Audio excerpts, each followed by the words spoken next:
جیسے electro magnetic spectrum کی شعاعیں ہمارے ہر طرف پھیلی ہیں، لیکن کیا آپ جانتے ہیں کہ انسان کی آنکھ ان 1000 اگر شعاعیں ہوں تو ان میں سے 996 کو نہیں دیکھ سکتی؟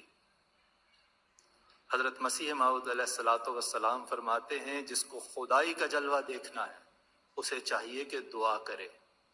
ان آنکھوں سے وہ نظر نہیں آتا بلکہ دعا کی آنکھوں سے نظر آتا ہے۔ یہ ہے خدا کو دیکھنے کی سائنس۔ کچھ ایک گھونٹ پی کر سائنس کا یہ بھی کہتے ہیں کہ اگر دنیا خدا نے بنائی ہے تو خدا کو کس نے بنایا ہے؟ یہ تو ایسے ہی ہے جیسے کوئی کہے کہ اس کمرے کو احمد نے پینٹ کیا ہے تو احمد کو کس نے پینٹ کیا ہے؟ مضحکہ خیز بات ہے۔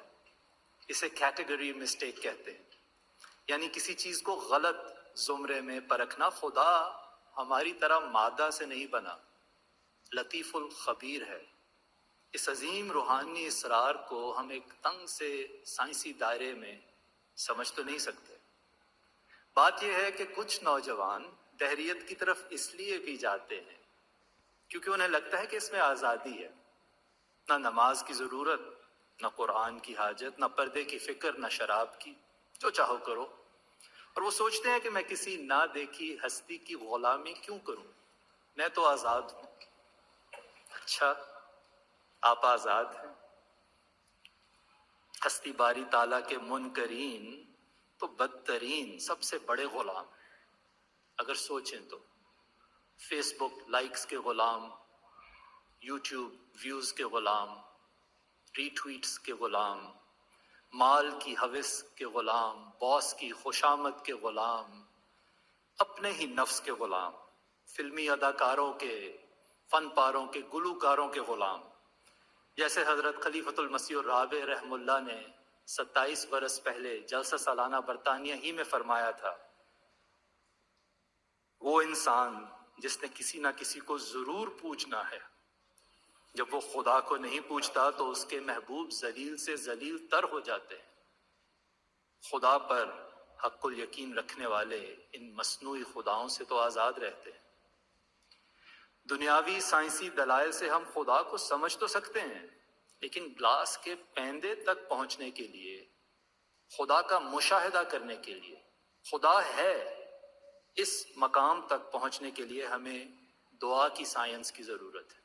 جی آپ نے ٹھیک سنا، دعا کی سائنس۔ کیونکہ حضرت مسیح موعود علیہ الصلوۃ والسلام نے جیسے دعاؤں کے لاتعداد معجزے دکھائے ہیں وہ کسی سائنس سے کم نہیں۔ دیکھیں، سائنس نام ہے مشاہدے کا، تجربے کا اور نتیجے کا، اور صحابہ احمدیت نے حضرت مسیح موعود علیہ الصلوۃ والسلام کی قبولیت دعا کے بے شمار مشاہدے اور تجربے کیے۔ ایک دفعہ حیدرآباد دکن سے ایک لڑکا عبد الکریم قادیان پڑھنے کے لیے آیا۔ جب اسے پاگل کتے نے کاٹ لیا تو عبد الکریم کو ریبیز ہو گئی۔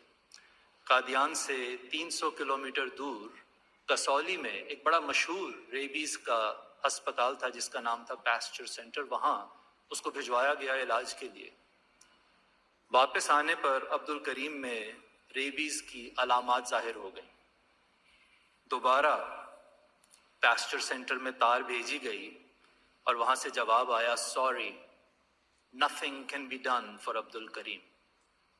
ہمیں افسوس ہے کہ اب عبد الکریم کے لیے کچھ نہیں کیا جا سکتا، دنیاوی سائنس نے جواب دے دیا۔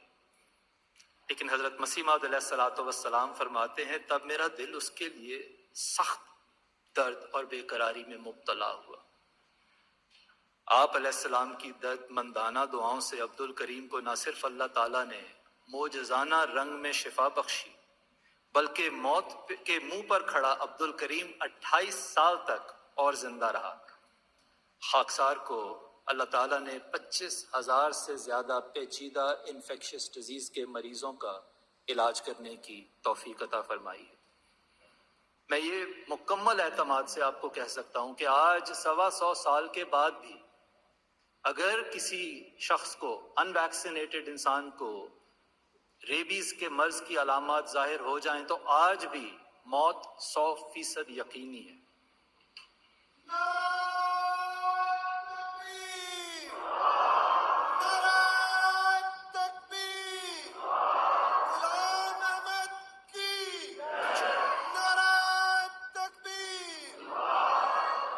جن صحابہ نے عبد الکریم کی معجزانہ شفا کا مشاہدہ کیا ہوگا، آپ سمجھتے ہیں ان کو ہستی باری تعالیٰ کے بارے میں کسی اور دلیل کی ضرورت رہ گئی ہوگی؟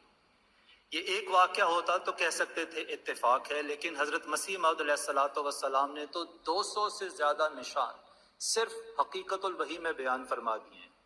آپ اس کے بارے میں ایک پرشوکت چیلنج دیتے ہوئے فرماتے ہیں، اگر کوئی چالاکی اور گستاخی سے اس معجزے میں میرا مقابلہ کرے اور یہ مقابلہ ایسی صورت سے کیا جائے، مثلاً قرآن اندازی سے 20 مریض میرے حوالے کیے جائیں اور 20 اس کے حوالے کیے جائیں، تو خدا تعالیٰ ان بیماروں کو جو میرے حصے میں آئیں شفا یابی میں صریح طور پر فریق ثانی کے بیماروں سے زیادہ رکھے گا، اور یہ نمایاں معجزہ ہوگا۔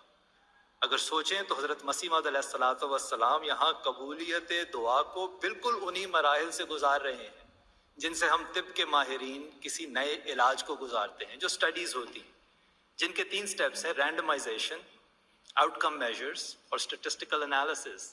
یہی مسیح موعود علیہ الصلوۃ والسلام بیان فرما رہے ہیں، لیکن فرق یہ ہے کہ دنیا کی سائنس پر عمل کرنے سے صرف شفا ملتی ہے، لیکن اس سائنس پر عمل کرنے سے زندہ خدا بھی ملتا ہے۔ یہ دعا کی سائنس ایسی قابل اعتماد ہے کہ آپ کے غلاموں کو بھی زندہ خدا کا تجربہ ہوا۔ حضرت مسلم موعود رضی اللہ عنہ کے زمانے میں ایک احمدی بزرگ تھے جو اپنی روزانہ کی آمدن سے اپنی ضرورتوں کے لیے ایک اٹھنی رکھ لیا کرتے تھے اور باقی کی ساری رقم چندے میں بھجوا دیتے تھے۔ ایک دن انہیں 300 روپے موصول ہوئے۔ انہوں نے سوچا رقم کچھ زیادہ ہے، کیوں نہ 6 مہینے کی ضرورتوں کے لیے 90 روپے آج ہی رکھ لوں تاکہ آسانی رہے گی۔ اس دن لوگ کہتے ہیں کہ جب وہ مسجد سے ظہر کی نماز پڑھ کے فارغ ہوئے تو فوراً گھر چل دیے، جو ان کا معمول نہیں تھا۔ کسی نے پوچھا ایسی کیا جلدی ہے؟ وہ کہتے ہیں مجھے ابھی نماز میں آواز آئی، ہن میں 6 مہینے لئی تیرا رب نہیں رہا، اور کہتے ہیں میں اسی وقت گھر جا کے اپنی ایک اٹھنی رکھوں گا اور باقی کے سارے پیسے چندے میں بھیج دوں گا۔ دور کیوں جائیں، دور کیوں جائیں؟ انشاءاللہ کل آپ اور میں یہاں عالمی بیت میں حضرت خلیفۃ المسیح کے ہاتھ پہ خدا کی ایک زندہ دلیل نہیں دیکھ لیں گے؟ ہمیں اپنے بچوں کو بتانا ہے کہ تحریت کا راستہ سائنس کا راستہ نہیں، تکبر کا راستہ ہے۔ اسی تکبر کی طرف تو اشارہ کرتے ہوئے حضرت خلیفۃ المسیح اید اللہ تعالیٰ بنصر العزیز نے فرمایا کہ جب حضور نے رچرڈ ڈاکنز کو قرآن شریف کی 5 والیوم کامنٹری اور فلاسفی آف ٹیچنگز آف اسلام بھجوائی تو اس نے کہا آپ میری کتابیں پڑھیں، مجھے آپ کی کتابوں کی ضرورت نہیں۔ Richard Dawkins, Sam Harris, Christopher Hitchens جیسے نام نہاد فلاسفر سائنس کے گلاس سے چند گھونٹ پی کر اپنے تکبر اور شیخیوں کو عقل کا نام دیتے ہیں۔ ان کے لیے تو حضرت مسیح موعود علیہ الصلوۃ والسلام نے فرمایا تھا آواز آ رہی ہے یہ فونوگراف سے، ڈھونڈو خدا کو دل سے نہ لاف و گزاف سے۔